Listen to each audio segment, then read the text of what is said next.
Hi everyone! Sa mga oras nga na ito ay naglilinis kami ng isda na dadali namin sa Tagkawayan, Quezon. Biglaan nga lang yung lakad namin kasi namatay yung tito ni Javi. So, ito yung dala namin. Matis na nga ng araw na ito, tumulong ako kay Kuya Mangot na magluto at mag-prepare ng lulutuin namin kasi itong araw na to ay libing na po ng tito ng Javi ko.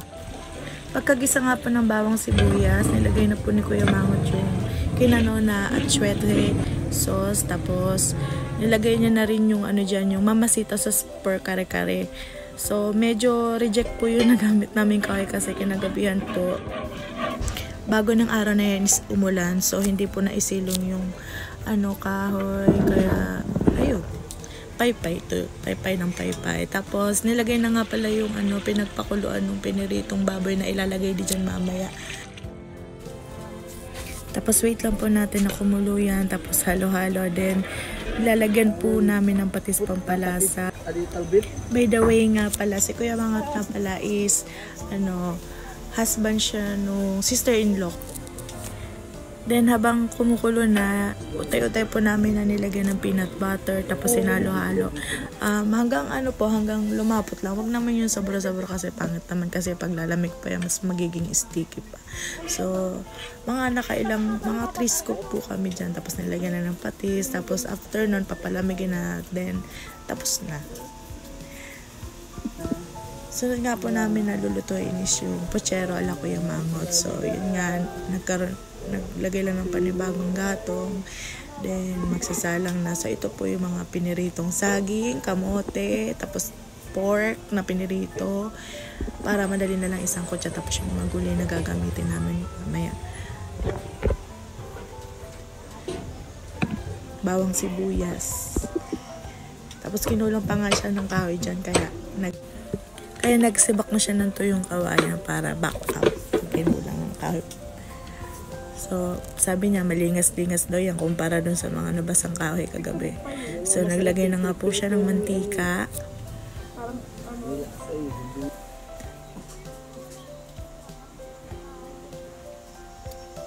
Tapos, nung uminit na yung mantika, ginisa na yung bawang. Actually, ako yan Ako yan. Tapos sibuyas. Diyan naman ako magaling mag-isa. Pero yung whole process, hindi pa naman ako masyadong nagluluto ng mga ganyang bonggang-bonggang putay. Abang luto lang. Then, nilagay na po yung piniritong baboy. Tapos, isasangkot siya lang yan hanggang lumasan lang ng bawang sibuyas mismo dun sa pinaka-baboy. Saka ilalagay yung mga susunod na lahok. Bale, luto na rin naman yan. Kaya parang iaano mo na lang yung pochera na yan. Lalagay na yung carrots. Sunod-sunod lang yan. Depende na lang sa'yo. Enjoy watching na lang.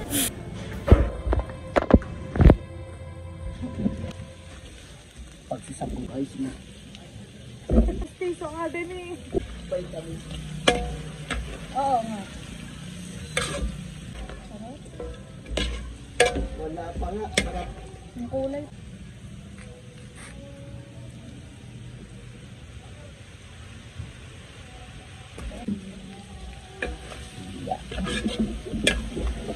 Siya, no? Kumpo. Makahalo niya, lumipad niya.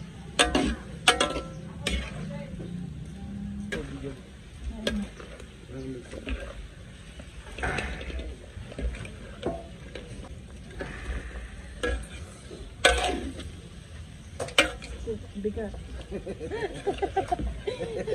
Magkukulang din sa bigat. Tumangot, ikaw na.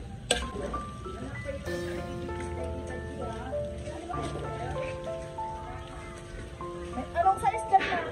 Large? Baka napalit tayo sa... Okay? Ay, oo nga pala, no? Dapat meron ka rin. Alangan ba? Kasama ko, ha? Gabi-gabi ako nasa laban na.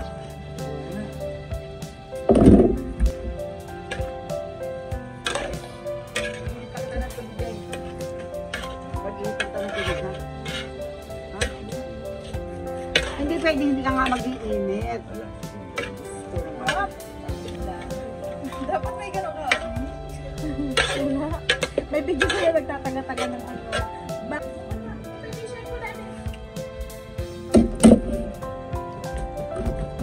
Sigurado ka na ba?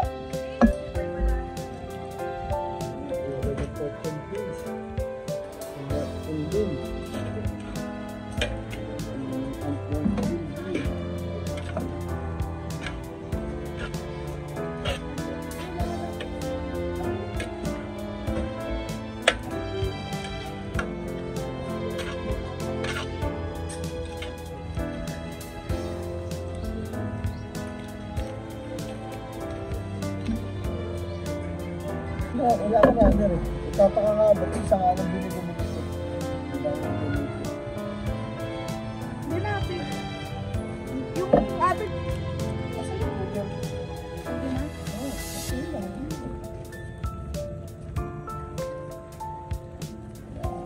Basta. Ang ganda ng kulay yun. Oo. Parang Chinese cuisine. Yung buso kasi.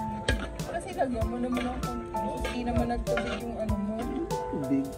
Gatas na sa buwan. Padala po natin tayo. Gusto na.